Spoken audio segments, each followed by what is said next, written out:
Good morning.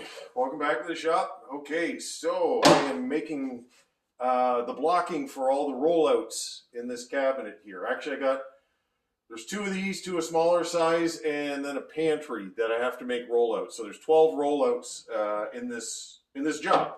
So how do you make this and why? So I like to use a 22-inch deep drawer into a standard base cabinet. And what I want to do is I want to make this adjustable. So what I do is I drill holes in a piece of solid wood. Well, how do you do that? Well, first of all, you got to get yourself some solid wood. And if you don't know how or where to get stuff like this, your lumber yard is probably the quickest place to go. But use hardwood as much as you can. I would not do this kind of process by using pine or anything like that. But I like using, pretty well I use all my leftovers that come out of when I'm doing solid wood construction. But I want my blocks 1 inch thick. That's the biggest key to this whole thing, is make them 1 inch thick. The width doesn't matter, because the width could be this way, like that way. It doesn't matter. It could be 3/4, 7/8. But the depth here, try to keep that standard at 1 inch, because it's a simple deduction when you're making these drawers. So what I do is, let me pull this out. Okay, so I've already sized this drawer for the construction that I'm doing here. Okay. So what I want to do is take a look inside here for a minute. Okay, so there's my undermount track. Okay, and it goes all the way to the back. But what I want to do is I want this about 1/8 of an inch off of the back right there. And the reason why I want it 1/8 of an inch back is when this thing closes, I don't want it to hit this, because otherwise you're going to hear this noise all the time. Every time you close that drawer, it's going to be that. And if you're a customer, I wouldn't like that. So here's the other thing, is when you're doing this, I need to have a setback. Actually, I'll show you on the other side here. I need a setback here so that my hinge can bypass. Okay, so when this drawer opens up right here, it's going to bypass this hinge and go past that way, because the door now is facing that direction there. So when I drill this and when I assemble it, I'm going to be putting it into that last hole right there, and then the last hole right there. So I'm going to assemble this track system with this one on the bottom and then this one about midway, and then the customer can adjust it up and down. And I'm going to be using a 5mm system screw for it, which I use for pretty well all my drawers, at least for the centering part of it.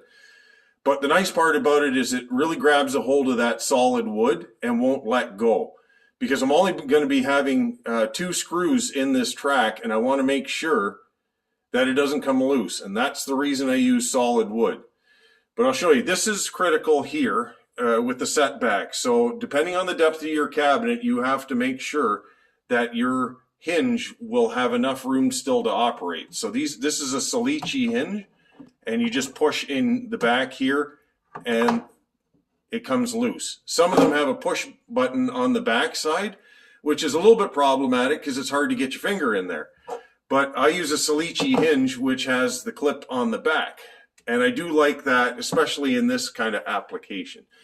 So the next process of this is drilling these holes in here. And how do you do it? So the start of my first hole, which is this one, I have to line that up here. And I'm going to be using a boring machine that drills 11 holes at a time.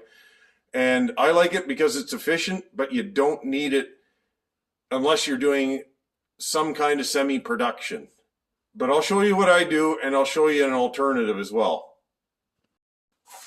So we got the next step on what to do to make these right here. Okay, so that's what I want to achieve at the end of the day. If you have one of these things, it's way more efficient than doing it with this. But I'm going to show you how to do this. If you don't have one of these and you're only making a handful of them, it's worthwhile just to have one of these things. So this is made by Craig. Okay, and it says shelf pin drilling hole jig, and they're actually made really, really well. I think it's just a fabulous idea that what they did here. So I want to have this positioned from the bottom to that first hole. So how do you do it? Well, you drill a little hole in here and it gives you a setup block like that. Okay, just a touch point for the first one. So I already drilled a couple of holes in this one just to test it out, but basically it works like this. Okay, just put that on there like that, and I put this block on here because I want this centered in the middle of this 1-inch piece. So that standoff makes this thing a ½ inch from there. So I set the thing like this, clamp it, and then drill holes.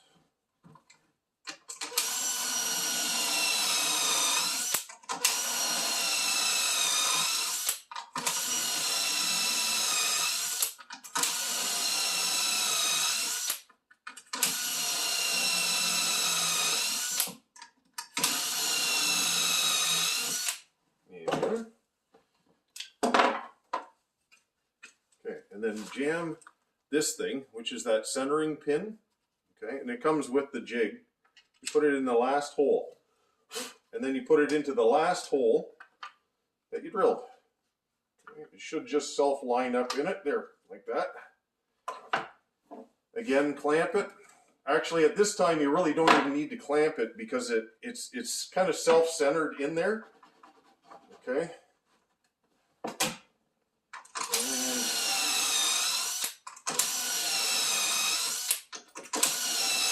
And you basically hold on to it.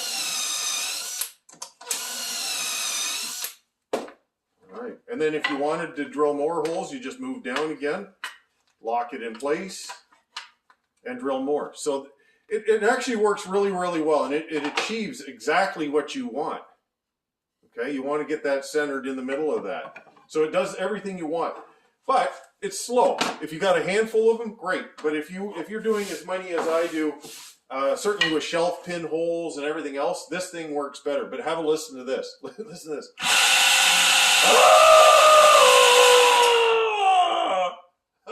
Oh, that is penetrating. I don't know why all woodworking tools need to scream loud at you, because I hate that. And but anyways, I'm going to take a couple of pieces. I'm going to run them through here, and I'll show you how I do this and how quickly it actually goes. All right, have a listen to this. I'm putting these on this time because this thing's like a punch in the face every time you use it.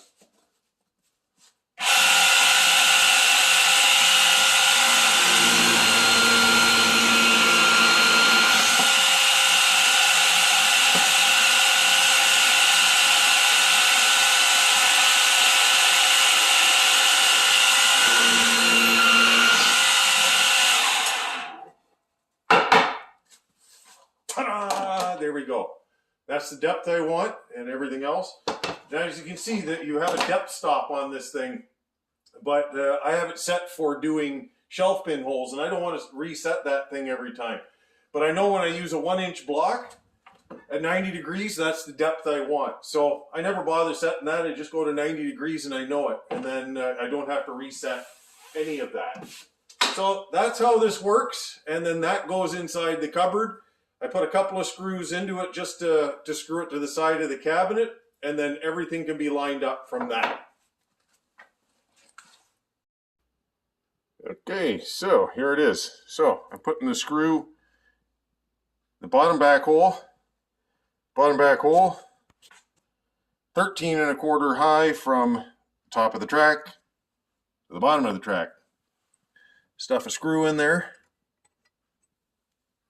like so. Fire it in. Repeat.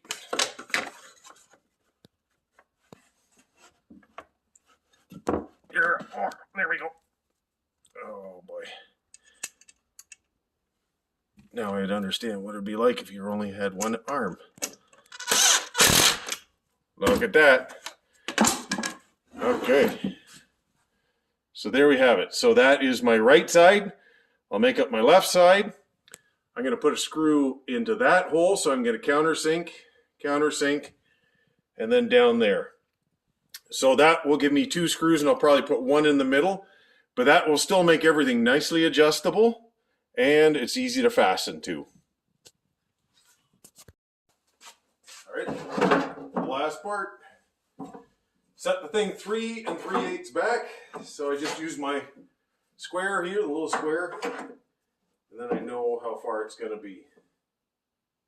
Okay, and then I look to the back, and I've got about 1/8 of an inch to the back of the cupboard. Put one screw, and then do the top, and I do.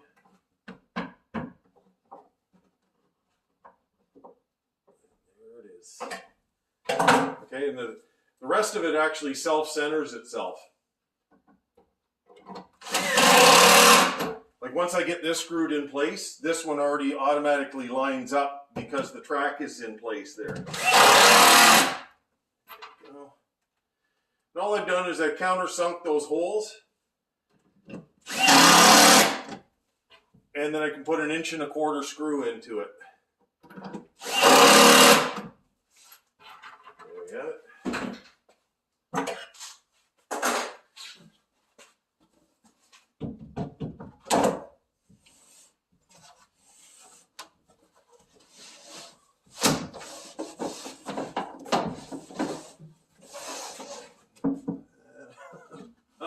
You know, I forgot to drill the little keeper hole in the back. Oh, too funny. Did I do? Oh, I did this one. Okay. Is everything in?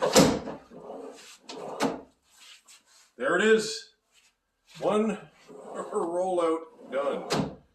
It's a lot of work to do these, in all honesty. You can do drawers for a cabinet with the drawer fronts actually in less time than it takes to do rollouts.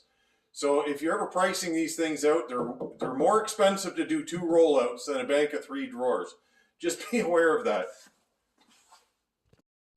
There we go. It's done. It's done. Okay, look at that. So the reason I use a 1-inch block on the side is it has the bypass now of about 3/8, 5/8 on each side here. But it goes past the knuckle of the hinge. That's the important thing. So this thing can be opened up even past 90 and it won't hit it. So you won't get any scrapes, no scratches on anything. Done. Being shipped out tomorrow.